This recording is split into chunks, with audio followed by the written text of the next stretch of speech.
We're here to talk about the economy, where we are today, a little bit about where we were, and hopefully where we are going. As he just mentioned, the title of this panel is there a cure for slow growth? But we're going to even question that very assumption as well. Just as a baseline, since the Great Recession, it's worth noting that the U.S. employment rate in the United States has dropped from 10% to around 4% right about now, which seems pretty good. But the question then is why have output and wages been so disappointing? And that's the question we're going to put to these two folks to my left. John Fernald is here. He's the Senior Research Advisor for International Research at the San Francisco Fed. The Wall Street Journal touts him as the Fed Reserve's, quote, point man on productivity. He played a key role in convincing top Fed officials that the productivity slowdown actually began well before the 2008 crisis, and we will get into that. And then there is Austan Goolsbee, someone who I get to spend a lot of time with on Squawk Box on CNBC in the morning. Jon Stewart describes him as Elliot Ness meets Milton Friedman. He is a Chicago Booth professor and, of course, the former chairman of President Obama's Council of Economic Advisors. He has a long resume, but we won't do it all now. So here's where I want to start the conversation. I want to get into productivity and GDP and growth and all of that, but just table stakes. Where is the economy? The numbers, you do hear some of these employment numbers, and it feels or seems pretty good. The stock market seems pretty good. But what's going on in the real economy? Well, I think what people are worried about is that since 2009, since the recovery began from the Great Recession, we've grown 2% per year. That's measured as gross domestic product, so the broadest measure of market goods and services in the economy. That compares with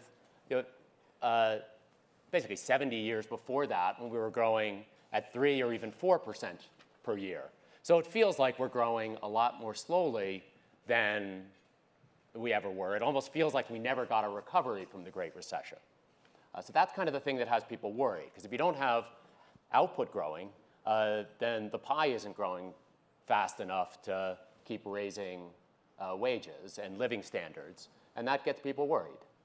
So, different question. Austan, are the productivity numbers which we rely on, are they accurate? And I'm not suggesting are they inaccurate in the Jack Welchian sense of are they inaccurate and are they biased by political forces, are they rigged? I'm asking a different question, which is to say that in this great age of technology in which all of us have an iPhone or an Android or something in our pockets, and all of the other great inventions that have changed our lives over the past several decades, is that incorporated into the productivity numbers in this country? Yes and no. I'm going to add a second part to your question. If your question is the slowdown of productivity growth due to that we get a bunch of free stuff on our phones that we used to pay for?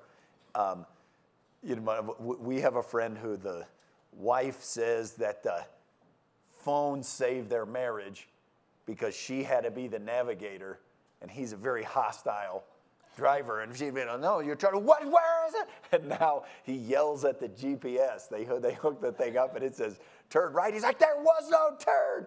And so the fact that you used to buy a Garmin to put in your car, and now you don't have to buy one, it comes for free in your phone. Or a map that you got from AAA. Yeah, or a map Old you got school. from AAA. All of that stuff are physical goods that are no longer sold, so that shows up as a minus.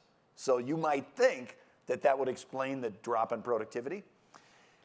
But the data doesn't really say, and there have been some of the leading economists at tech firms say, this is all fictitious. But it's not, and the reason you know it's not is if you split up countries, this is a worldwide phenomenon, this slowdown. If you say, compare countries that have lots of IT to countries that have not as much, you see the same thing. If you compare across industries in the U.S., it's not more concentrated. This productivity slowdown is not more concentrated in those that use more technology. So I don't think that it's that. So, go ahead.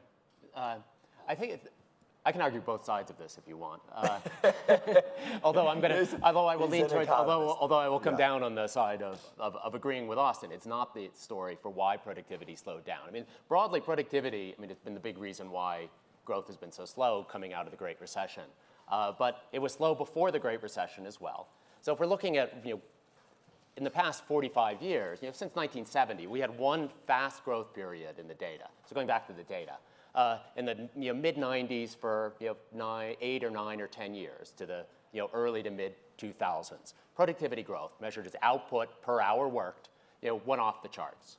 Everyone who looked at it pointed to information technology. It was pretty clear businesses throughout the economy were reorganizing everything they did around the fact that they could communicate better, they could manage information better. It made possible new products and new opportunities. But a lot of those are things that happen once, right? I changed how I did my work dramatically between the mid-90s and the mid-2000s. But by 2005, I had a laptop, I had a BlackBerry, I could work anywhere. It's been incremental improvements since then, and I think a lot of businesses have found that as well. When it comes to why do we still think innovation is so fast, even though the productivity numbers are so bad, it's because you look at what we can do on our phones, and that's the amazing thing. But time use surveys say we spend something like 23% of our waking hours watching TV, playing games, doing reading, doing things on our phone. Those are things that have changed dramatically.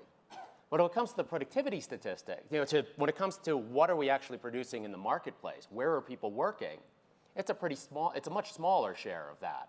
It's something like 5 or 6% of GDP and employment that are kind of in those specific areas.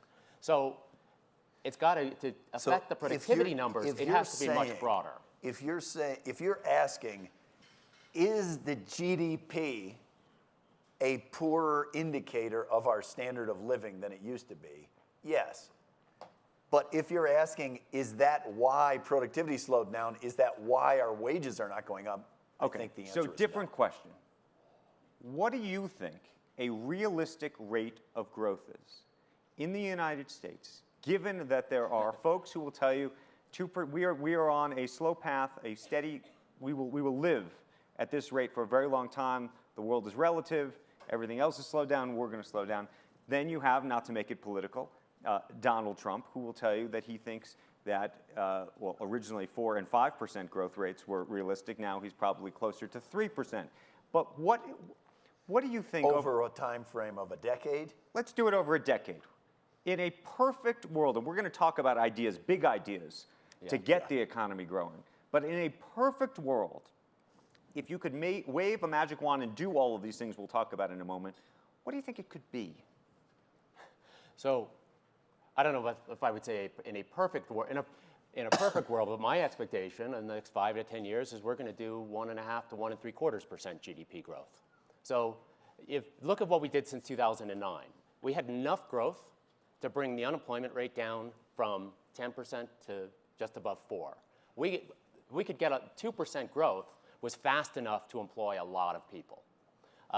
So that is a reason. We're not going to get the unemployment rate down to -4. And by the way, though, there are people who will debate not whether they're employed, but given the wage stagnation, given the type of jobs. No, the concern people have is the type of is whether the jobs are what they want, the quality of the jobs. That's right. But so why am I at 1.5 and 1 3/4? It's actually not so much productivity growth. We've had periods with with productivity growth pretty slow, not so different from what we've seen since 2004 in the past. In the 1970s, 1980s, early 90s, we had productivity growth, which was pretty modest. With GDP growth per hour, not much above 1%. But the big headwinds going forward are actually not on the productivity side. It's the labor force is growing more slowly, and educational attainment is not improving the way it was in the 20th century. So on population growth is much slower than it was in the 70s and 80s. And we also at the time when we had baby boom generation hitting the labor force, we also had women entering the labor force in very large ways throughout the 70s and 80s. So the labor force in the 70s and 80s was growing 1.5 to 2% a year. People expect the best expectations, and you have lots of census data, and you're projecting what the population is going to be. It's probably more like 0.5%. So we're taking 1 or 1.5% off of growth just from that. And skills are going to add a lot less than they did in the 20th century when Americans were getting vastly more educated. John is kind of the on the pessimistic side. Yep. But I don't. But he's not. He's not an extremist.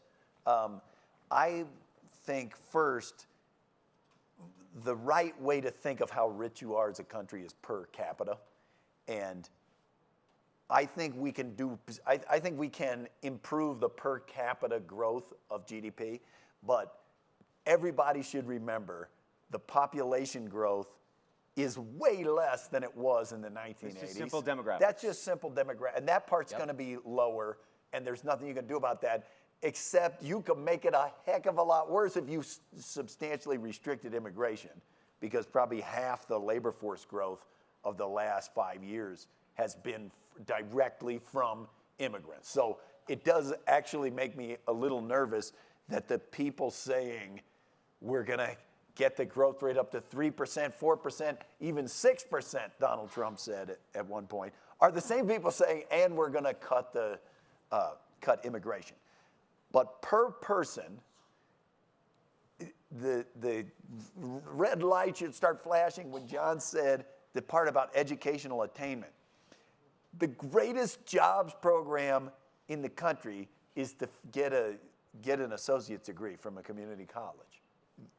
If you get an extra, if you had graduated from high school and you get another 2 years of schooling, not only is your pay higher, your unemployment rate's cut in half, you're better able to move from industry to industry, all of those things. And we were growing for a long time, and then that stalls out. And I don't think it's a coincidence that it's around the same time that incomes stall out and productivity kind of stalls out. Okay, but I want you to go back to my perfect world scenario. Your perfect world. I think look, we've talked about this before. I think over the next 10 years, 2.25%, maybe 2.5% overall growth. Okay, you're so pretty it's a little higher. 2.25 is a little optimistic, but it's probably okay. While I have below the median, I would still say. The reason why I take my benchmark, the 70s, 80s, and the period since 2004 is when we've seen in the past 70 years, the underlying trend in productivity is pretty persistent. And it changed it, but then it was 3% productivity growth prior to 1973, and then it was sort of 1.5, 1.25, thereabouts, and then faster when IT came along. So but it lasts for decades. So I'm going to say my best guess is it's going to last. It's going to keep lasting. I don't think we have powerful policy levers, which we'll come back to. But I also have to say forecasts are terrible. But we don't know when it's going to change. Right. No one after the early 1970s thought productivity growth was going to actually disappear. But it did, and so then you're trying to figure out why. In places, Aspen Ideas Festival, it would have been having sessions talking about that then. In '94, very few people thought we were going to see an IT-linked productivity boom, and in 2004, no one thought it was going to disappear. Okay, before we go any further, we're talking so far about the optimistic case, even though John has been a little pessimistic. Actually, maybe everyone here is a little pessimistic. I don't know. Do you have a crisis case, which is to say, I don't want to write a sequel to Too Big to Fail, but will I have to? Is there anything that you look out on the horizon where you say, we're running into an iceberg? I mean, it's certainly not a probability, but it's well above zero possibility, either financial crisis in China or financial crisis that comes out of the recurring problems that they have in Europe. In a weird way, unlike 2008, there is a sense that in the immediate run, the world kind of knows what the state of the capital structure is of our big financial institutions. If there was a real run on banks or shadow banks in China or in the UK, there is a sense in which a lot of money might flow to the US. So I don't think that the financial crisis aspect on the US would perhaps be as big as in 2008. But if we go into worldwide recession, we could easily go into recession in the US.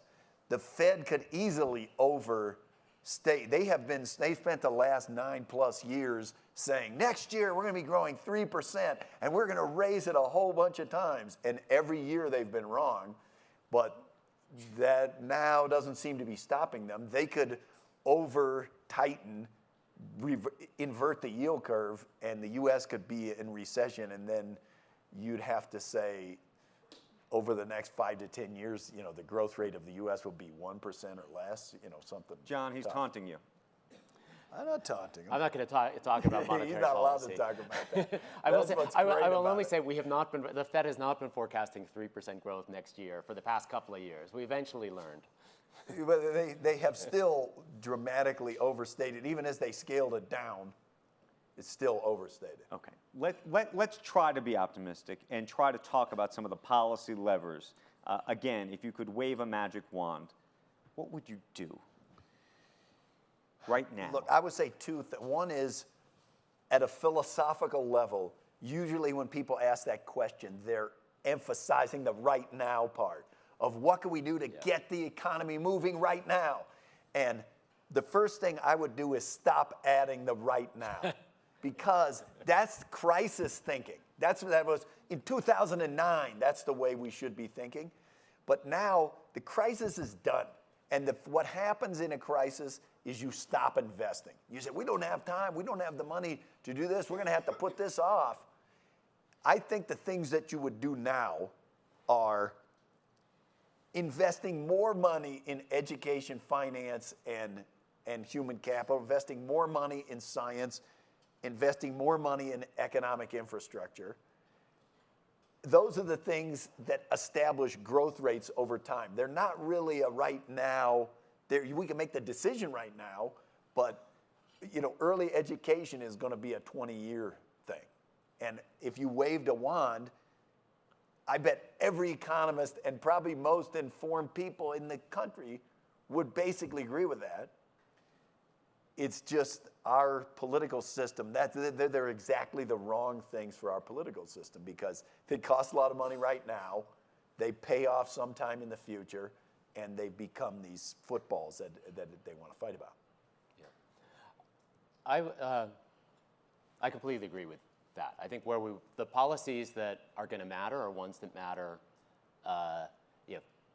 5, 10, 20 years out, much more than right now. So I mean, there's argument that you certainly hear that tax cuts, regulatory relief will unleash an immediate and quick productivity boom. The challenge I find with that, I mean, Austin's I think looked at this even more than I have, is looking at over history in the U.S., you don't see a clear correlation between productivity growth and tax changes. We cut taxes in the early 80s, and we cut regulations at the federal level in the early 80s.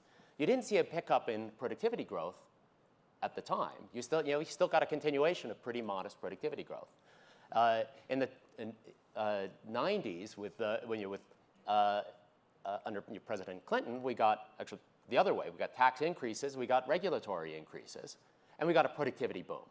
I don't think it was because we raised taxes and raised regulation. I think it was because there were other broad forces that matter. Just the quality of the ideas that were around and the development of the internet. And then in the 2000s, we went the other way. We cut taxes, and then very shortly thereafter, productivity disappeared. But as an economist, just looking at the numbers, if you were to lower corporate taxes, or if you were, you think there's? I imagine there is some correlation to something happens. So thinking about the scale of the problem, if we're hoping to get back to what we got in the mid '90s and early 2000s, when business sector productivity growth was over 3%, it slowed more than 1.75% in the dozen years or 13 years since then, since 2004. Accumulate that up, what we're talking about is. First of all, it's 1.75% per year. That's what you need. It's a total of $3.5 trillion per year that's missing from GDP if we had kept growing at that rate. We don't have levers that move the economy $3.5 trillion per year. I mean, we're talking about, so when you come to thinking about tax policy, that's something that you run the numbers, you put them through the models, think, okay, that can raise the level of productivity by, if you do a really well-designed policy, 0.5% to 1% over a decade, which would be, a 20th of a percentage point or a 10th of a percentage point per year, not 1 3/4. You're not getting. It's the scale of the benefits. You look pained. Aren't right. I'm not pained. I would just say this. Look, in addition to, we have some experience. We've changed tax rates. We've changed regulation. You could overtax. You could tax something to death. You could regulate something to death. We could do that. There's no sense in which the U.S. rates or regulatory levels now, in my opinion, are at that. They're not at the tax it to death. Yeah. So when cross-country evidence, if you look at the highest productivity places, the fastest, most innovative places, if you're of this, as I describe it, there's a contest of worldviews of where does growth come from, okay? And there's one group of economists and other people who say it comes from the absence of government. If we would just get the government out of there, then the growth will come. And if you believe that as the primary driver, then I think the onus is on you. You got to explain, why is Silicon Valley in California, where they have high taxes, they have high regulations, they always have had it, and it's not on the island of Vanuatu. There's no income taxation of any kind in Vanuatu. And then sometimes I say that and people come up after, where is this island of Vanuatu? Okay, it's not in Vanuatu. It's not in northern North Dakota. It's not in those. They're in places. They don't go to Silicon Valley because it's cheap. They go there because they can't afford not to be there. And that's because that's where the brains are, and that's where the people are, and that's where the innovation is. And that's not free. You got it. If what you're saying is, can we cut taxes but maintain all the important investments, then that would be great. But if you say what we're going to do is we're going to Kansas style cut the taxes so much that we can't even afford to pay for our schools, we can't pay. That's devastating. For those who don't know, explain what happened in Kansas. And no, because there are people who may not. But also, most importantly, no, I'm going to say it in a biased way. Okay, you can do it in a biased way. But most importantly, tell us this: is Kansas a microcosm for the country? Is the if you did what they did in Kansas? That's what I want to know. Okay, so tell everybody what it is. So in Kansas, Governor Brownback, upon the advice of many of the same people now advocating the Donald Trump tax plan, said what we need to do is massively slash tax rates and create what the opponents of the bill said this is the mother of all loopholes that has never existed, that pass-through entities would have no income taxation at all. They passed it. If you look, and they said, oh, it's going to generate so much economic activity and so much growth and raise the productivity that it's going to more than pay for itself. It didn't. Revenue plunged so much that the Republican-dominated House and Senate in Kansas said, this is a disaster. We can't even pay for it. They had to move the schools to be 4 and even 3 days a week because they couldn't afford to keep the lights on. And so they went through multiple rounds trying to repeal those. There was a humongous tax avoidance scheme because they created this pass-through entity loophole that if you were a high-income person, if you could get your income into a form that you called business income, you didn't have to pay any state income tax at all. So you saw a massive increase in the amount of business income with no increase in revenue. Now, that didn't work. Just by the measure of the proponents themselves, what they said would happen did not happen. It's now quite literally one of the centerpieces of Donald Trump's plan is to set the federal rate on pass-through income, the top marginal rate, to be 15%. Okay, so I think the tax rate I in bet there's Kansas some was eligible 6. pass-throughs in this Was room. 6. And look, maybe I'm an eligible pass-through as well. The differential that led to all of this loophole behavior was I think only 6% in Kansas. You went from 6 to 0. This would go from 40 to 15. I mean, it's Okay, so that's the it's a biased mess. version. What's the yeah, neutral that's version? a biased version. And is there any lesson from that experience? I'm gonna say, well, I'm not. I haven't looked at Kansas particularly. I will say, you look across countries. It's not that taxes and regulation don't matter. Right? You look across countries; it's pretty clear it does. And you talk to businesses; it's pretty clear it does. And where it matters, so for example, Europe did not get the IT boom that the U.S. did in the late 90s and early 2000s. And everyone who looks at it, the only story that kind of makes sense is it was much harder to reorganize production because of onerous labor market regulations and product market regulations. And also they had more protected firms that had less incentive to do everything they could to put in place new ideas, new ways of organizing. Because reorganizing is hard. Changing what you do for business is hard. So they didn't get the boom, right? So it's an example where it does matter, and it can matter for how ideas get created, how they get spread, how they get implemented in the world. So saying they're not I think that is something you want to be. It's a bipartisan view that you need to think about regulation, and you don't want stifling regulation. And I don't disagree with that. All I would highlight to people is if you take the tax side, it's true we have the highest corporate rate on the books, and that our collections are no higher than average. And you'll see a lot of businesses say, we need to be internationally competitive as a tax system. But what they fail to say, the only way that Europe, which has the lowest corporate taxes in the world, did it is by raising income and sales taxes. And most of the advocates of cutting the corporate tax are not in favor of putting in a 20% Here's my question, VAT. and I know neither of you are stock market prognosticators, but I'm sure virtually every person in this room owns some part or has some investment in the stock market. You do spend time talking to lots of CEOs, trying to understand how they feel about the economy. Survey after survey suggests that they are more euphoric than they have been in years. Why? Why do you think that is? And does it make sense to you, given everything you just said? Cutting corporate taxes is clearly good for a corporation, and for their after-tax income. So whatever pre-tax income they're earning, they're going to have more after-tax income.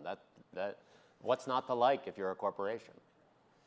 The problem, that's what, when we talked about it, that's what I said. You think it's that simple? But it can't be that simple. I thought that too.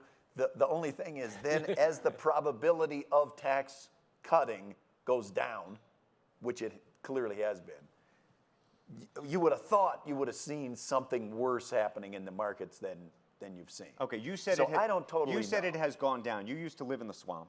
So tell us about living in the swamp and what is actually doable. Meaning, you spend your days even now, maybe outside of the swamp, but on the phone with those in the swamp. What do you think is going to happen when it comes to policy and these levers that we're talking about this in the next couple of weeks when it comes to healthcare and then into the fall? Okay, my backdrop is this presidential campaign was quite unlike previous ones for a lot of reasons, but on policy specifically, usually the presidential campaign involves some pretty significant policy issues. And they each have a policy team and they say, here's what I want to do. And they say, no, that doesn't make sense.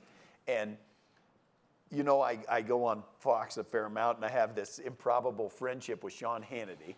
And I was on and he interviewed, Sean Hannity's very sympathetic to Trump, and he interviewed Trump and asked him, he said, people criticize you for not being specific. You say you want to repeal and replace Obamacare. What specifically would you replace it with?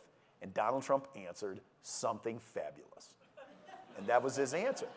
And if that's your level of policy, then when you get elected, and you go into transition, usually in the transition, you're like, get every policy paper from the campaign, that's what we're going to do. So they don't have it. And then he names business people to the cabinet who don't have policy experience. And I thought for sure that implied he was delegating the policy details to Congress. And he was going to be the more manager type of, you guys sort it out and send it to me and I'll sign it. But as I say, if you're going to do that, you have to give cover to your own people. You can't simultaneously tweet out, I don't like this whole border adjustment, and I don't think this, and this health care plan is mean. You can't do that if you don't have details and you want them to provide the details. So I think the Trump people do not realize that there's just a limited window when they can do things, and I kind of think they're frittering it away. I believe they will either pass the health care bill, greatly to their later detriment, or they will, if they can't pass the bill, they will at least light the Obamacare on fire, and they will argue about whose fault that was. But on taxes, I think they're going to have a problem. I think they're. You don't think they get to taxes? Either they don't get to it, or they have to massively scale down their ambitions of what they do in taxes. I think they're going to have a hard time.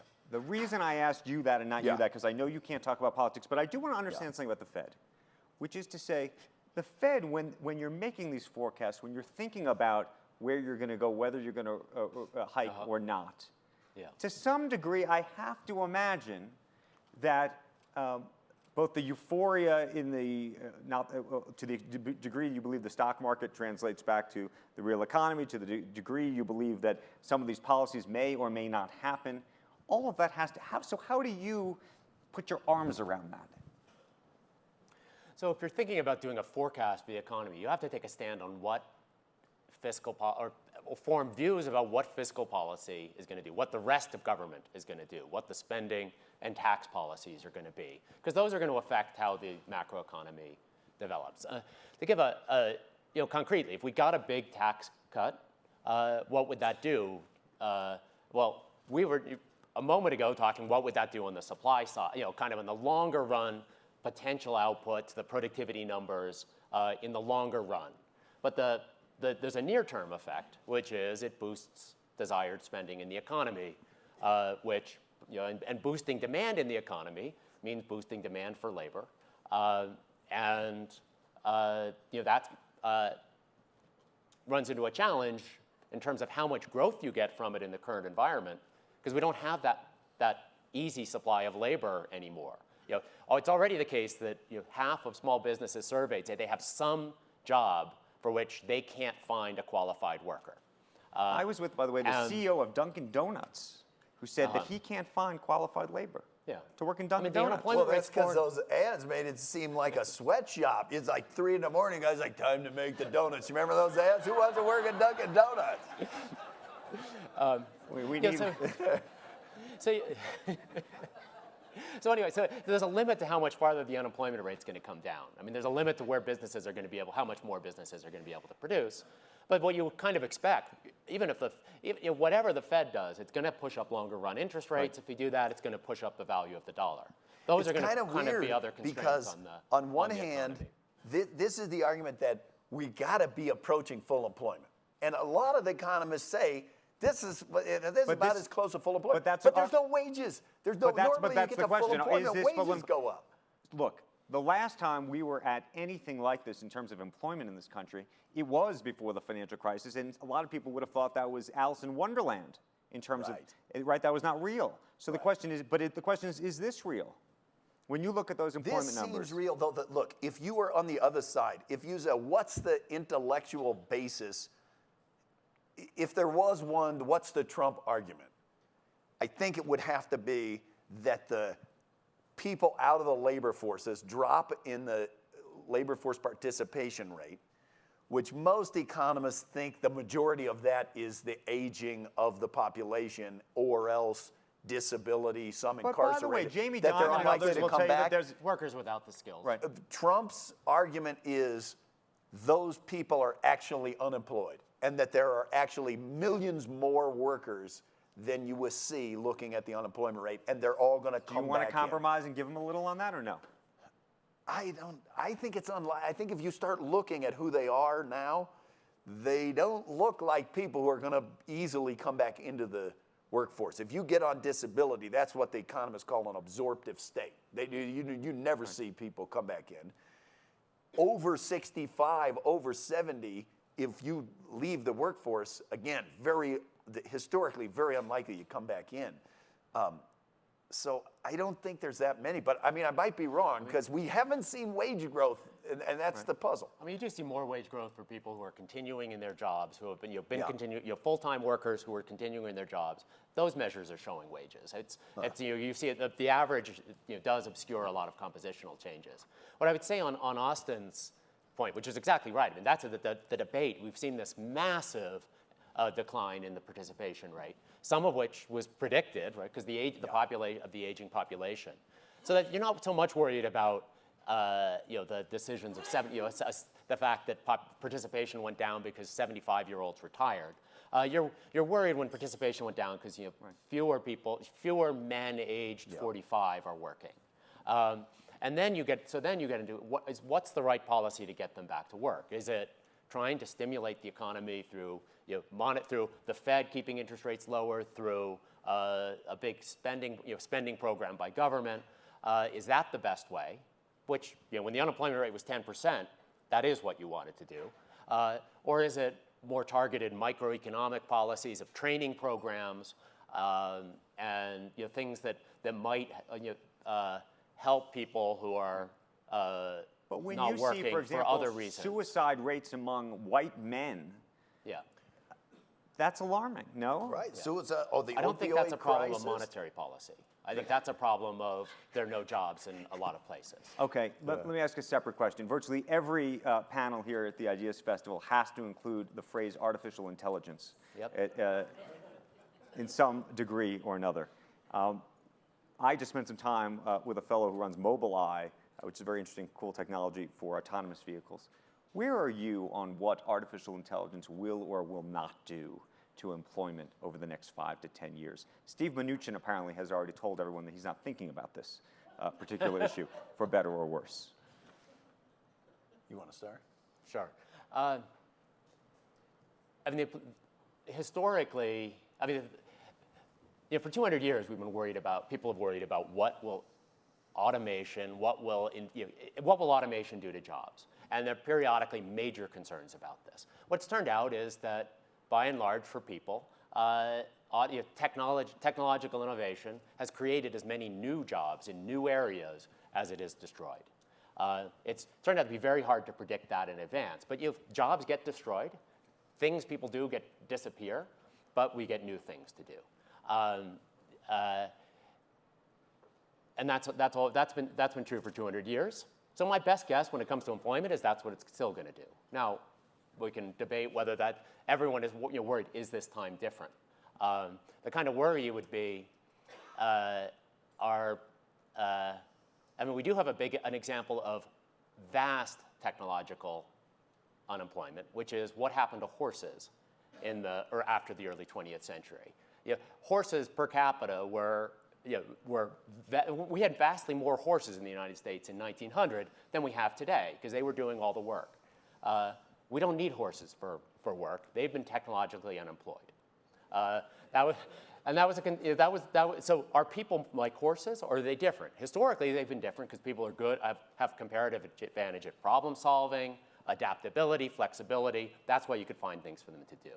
So I tend to think we're going to find new jobs. They're going to be different than the old ones, and they're going to require new skills. Kind of the My Little Pony answer is look, here's what I think. First, you into bronies? Remember that we've just finished having a whole discussion where the pessimists are saying we have no good ideas, productivity growth is nothing, it's been zero, it's not coming back. You got Bob Gordon saying all the best ideas are done. We're not going to invent the toilet for the first time, electricity for the first time, phones for the first time. Now what we get is a slightly faster iPhone. This argument about the robots replacing our jobs is the opposite. That's the opposite argument. That's saying productivity is going to be so gigantically huge that it's actually going to come take all of our jobs. And so in a way, if this comes to pass, we've solved that other problem, okay? Our incomes are gonna be going up. The question will be, then what are we gonna do? The only thing different about, remember, the average job creation's what, like 175,000 a month. Mm-hmm. That's a net number, okay? We lose 4 million jobs a month and we create 4.175 million jobs a month for a net of 175,000. If artificial intelligence comes in and wipes out 1 million jobs, that does seem like a lot of jobs, but we're creating way higher numbers than that every month. The thing that makes the technological change hard is when it all happens in a crammed-in period. Yeah. Okay, so if you tell me self-driving cars are coming and they're going to slowly get introduced, kind of like, the Tesla, it's going to seem like a Tesla at first, and over the next 10 years, they're going to come to fill the road, my gut feeling would be like the job market will be fine absorbing that. If you said they're going to come out with a car that costs less than a regularly driven car, and it's going to wipe out every professional driver, truck driver, taxi driver, everything by next year, then that will be a problem because it's going to be relatively hard to, fit the pig through the snake. But I think overall, I think it will be fine. That's going to make us richer, and you'll see the same trend that you've seen for 80 years. There are going to be more services. People are going to keep shifting into different service occupations. The people without any skills are going to do worse than the people who have more skills.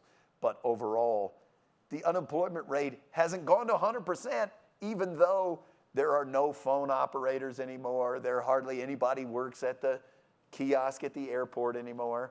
I realize a lot of you don't fly at the airport. You gotta do it.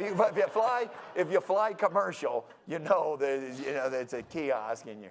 Okay, so you've managed to critique the audience. I didn't critique. Talk My Little Ponies. With you. Get the snake through the pig, and the Dunkin' Donuts man is having a hard time. I want to open it up to questions, if you'd indulge me, just because I know we have 15 minutes and you guys have better questions than I do.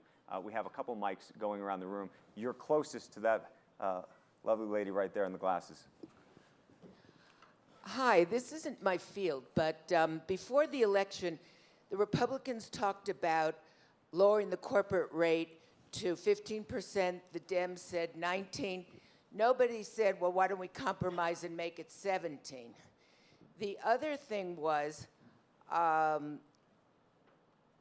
not bring the 3 to 5 trillion that's overseas from corporate money and put that towards infrastructure, education, retraining, healthcare? And the third prong is Bloomberg and I think the governor of North Carolina attracted Boeing, BMW, other industries and companies giving tax credits. Why don't we just simplify this? Okay, the third one, those are three big things. I'm going to skimp on the third one because those ones are more state level and local level, and the federal government, the short answer is because the federal government's not in charge, so they can't actually tell all the states, hey, stop doing that. On the corporate taxes, the root problem when you want to cut the corporate tax rate is that we don't collect as much as what you would think, given how high our rate is, because we have the narrowest base. And so you say, well, that seems stupid. Why don't we just broaden the base and lower the rate?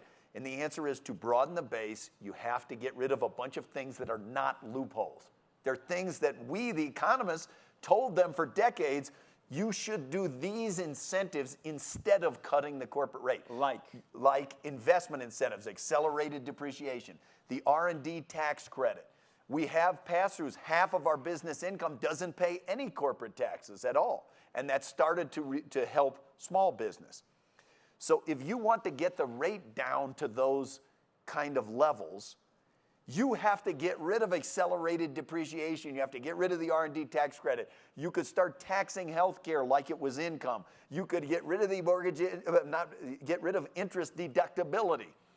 But business looks at that and goes, whoa, wait, that's not what we wanted. We wanted to reduce our tax bill.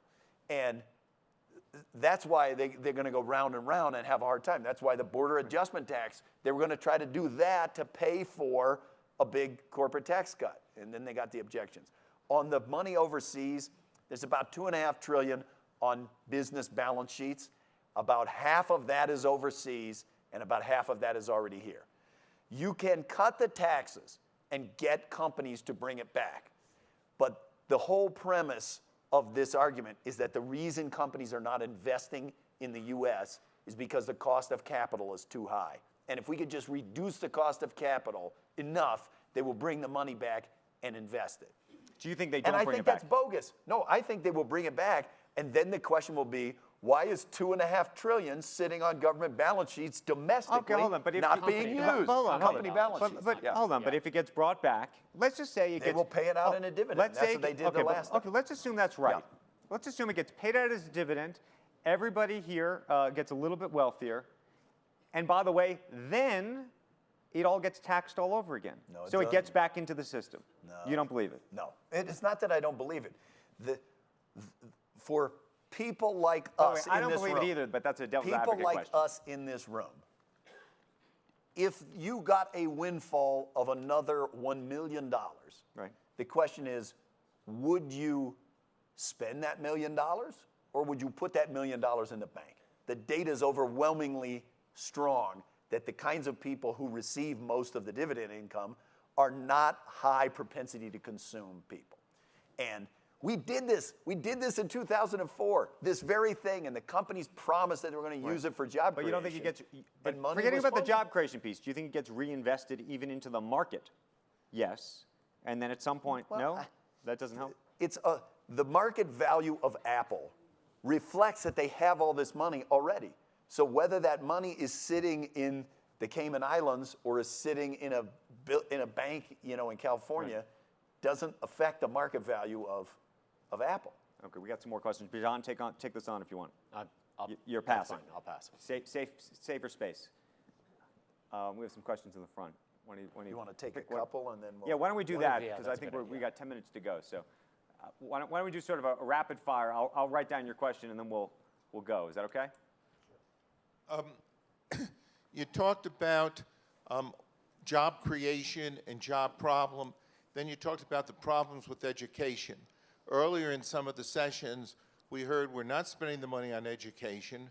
We're hearing that there's huge vacancies in more technical jobs, but we're not training the people.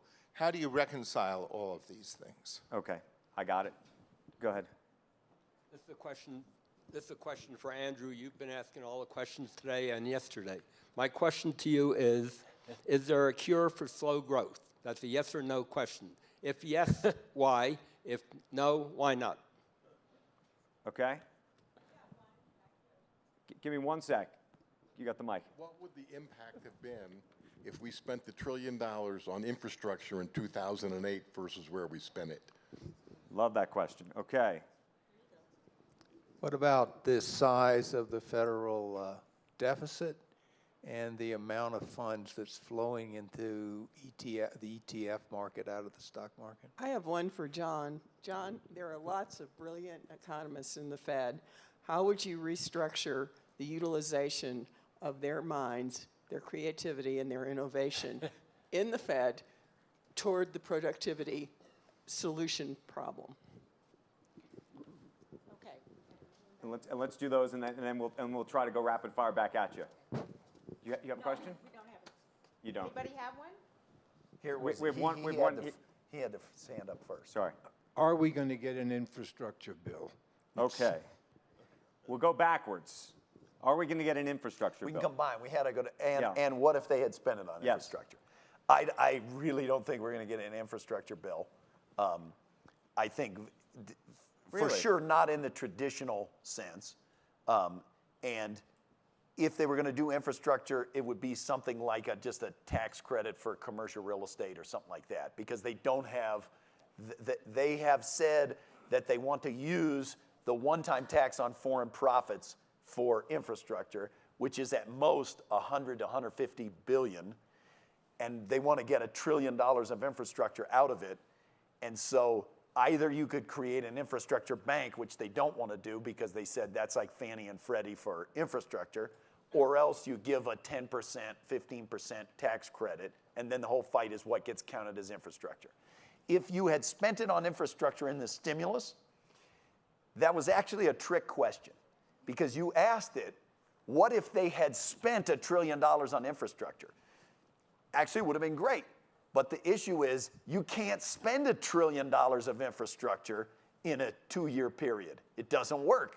And so that's why it's kind of a trick question. And in the administration, we were having a big argument. One group saying, this is going to be a long-lived recession. We should put all the money on infrastructure. Another group saying, no, it's going to be a V-shaped recovery. We shouldn't do that. It'll just be inflationary when it finally gets spent. We should spend it all right now. And a third group saying, we got to get some Republicans. Let's just make it all tax cuts.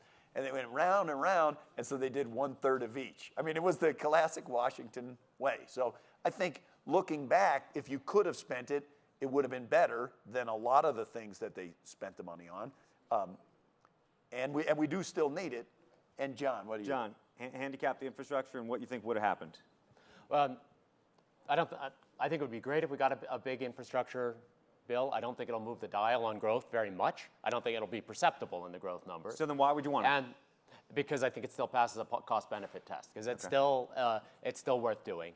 I think it would have been more worth doing a big program when the unemployment rate was 10%, even if it's going to get spread out over time, because the short-run demand effects would have been very important then. They're not important now. And should I keep going down the list of? Well, of questions? Well, I'm going to go a little bit in reverse order. One of the questions was about the size of the federal deficit. I remember when I wrote the book Too Big to Fail, we talked about phrase too big to fail in the context of financial institutions. Today we talk about it in the context of municipalities, cities, states, and countries. What do you think about the federal deficit? How much should we worry about? I mean, it's a longer run issue. It's looking, 20 years out is where it gets to be a problem as deficits accumulate. And you either have to get the revenue or you have to get cut spending, and neither of those is easy. Growth is obviously helpful. But so you don't buy Doing the Paul policies Krugman, now you don't that buy will the help. Paul Krugman argument. And by the way, it's actually, I was going to say Paul Krugman would tell you not to worry about deficits, but there's folks on both sides these days who are not so worried about the debt or deficits. I think that the debt, look, what matters is the debt, and what matters is not the raw size of the debt, it's debt to GDP ratio. You don't worry if you have a bigger mortgage if your income is a lot bigger.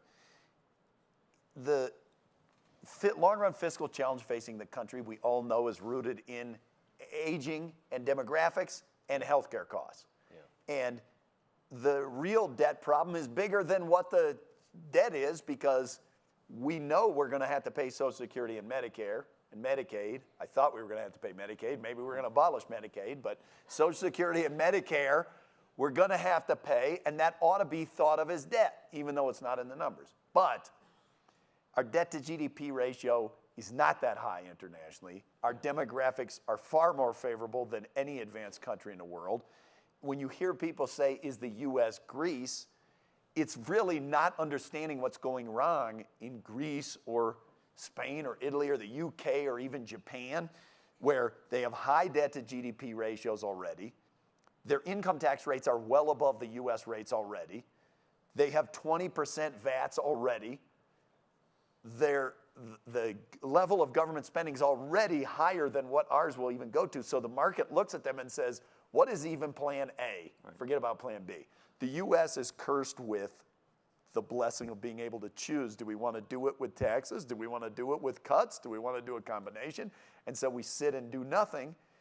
And the fault of that is 100% our fault, the voters. It's not Washington's fault. There's dysfunction in Washington because we are dysfunctional in our brains. In the surveys, 75% of people say they agree with Republicans that government spending is out of control and needs to be cut, and that deficits is their most pressing issue. And then Pew Research did a poll of every type of government spending, whatever, 17 different types. Should there be less, the same, or more of this? There wasn't a single category that people said there should be less of. Not one. Even foreign aid, about the same. Okay, so while we tell them, get rid of the deficit, address government spending, don't cut a single thing, and don't raise my taxes, why do you think there's dysfunction in Washington?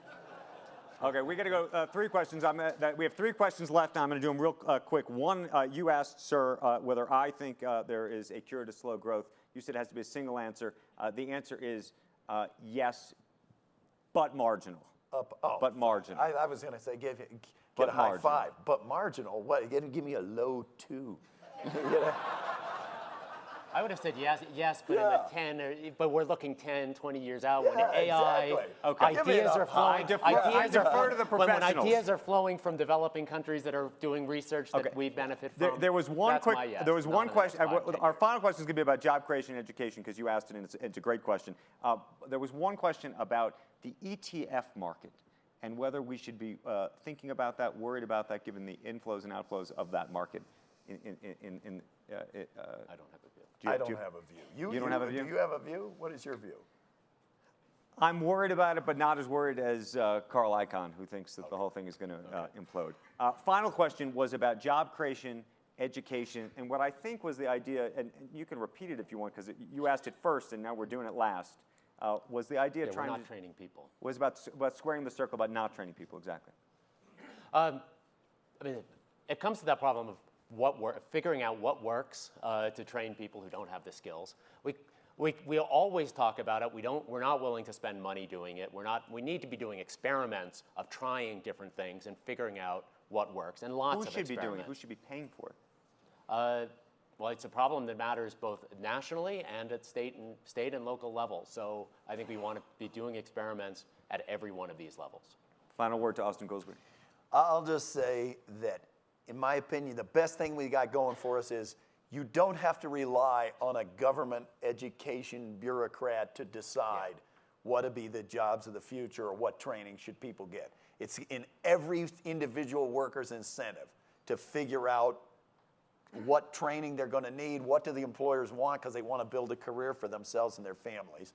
And I think the government, in my view, should assist and enable and try to, we're going to have to deal with the issues of costs of training from now to forever. That's just going to be, that will be a reality.